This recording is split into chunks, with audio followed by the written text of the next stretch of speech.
watu kwanza ndio wanapewa uchawi huo.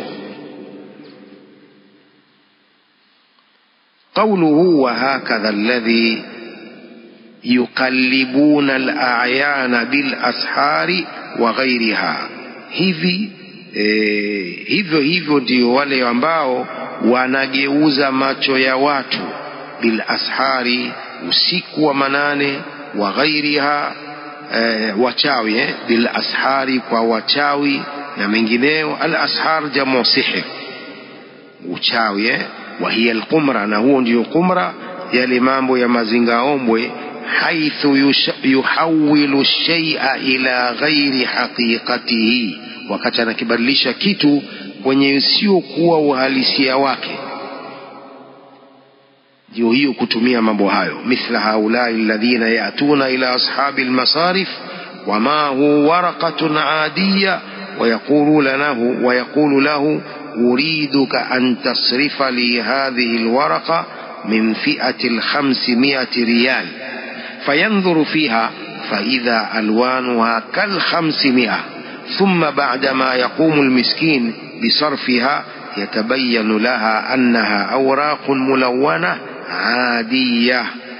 wanafanya hivi. Mfano hawa ambao wanakuja kwa wale watu wanaochange pesa, wale wanaobadilisha pesa, na ana karatasi ya kawaida tu, wama hu waraqatun adiyya, yuko na karatasi ya kawaida.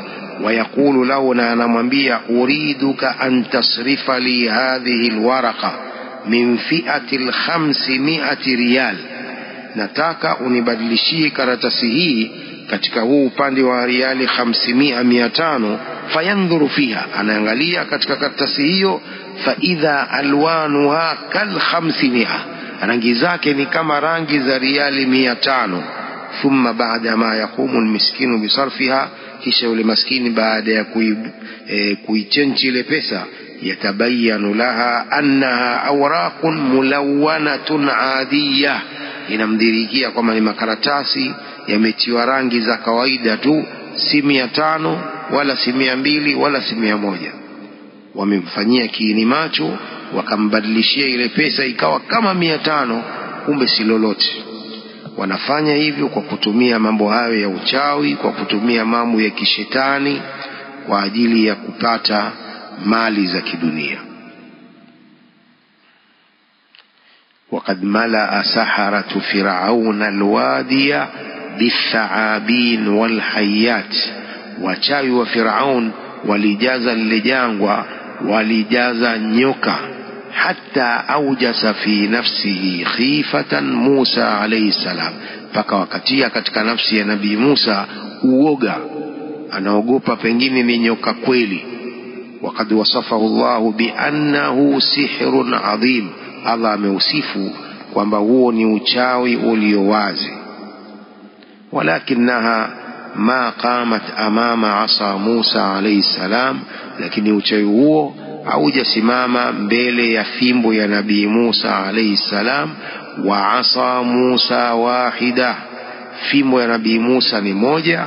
Wa hadhihi isiyun kathira malaatil wadi, hizi ni fimbo nyingi zilizojaza jangwa. Falamma alqa Musa asahu ibtala'atha kullaha, Nabii Musa alipoitupa ile kamba yake ikazimeza zote zile kamba na fimbo za hao wachawi. Lianna hadha haqqun wa hadha batil, sababu hii fimbo ya Nabii Musa ni ya haki na hizi fimbo zao ni za batil. Qala ta'ala bal naqdhifu bil haqqi 'ala al batil fayadmaghuhu fa idha huwa zahiq, bali tunaitupia haki, batil tunaitupia haki. Fayadmaghuhu, haki huivunja vunja batil. Fa idha huwa zahiq, mara batili hiyo ni yenye kuondoka. وقد وصفه الله بأنه سحر عظيم. قال تعالى فلما ألقوا سحروا أعين الناس واسترهبوهم وجاءوا بسحر عظيم, walipostupa zile kamba zao wakayaroga macho ya watu, wakawatisha watu na wakaleta uchawi mkubwa.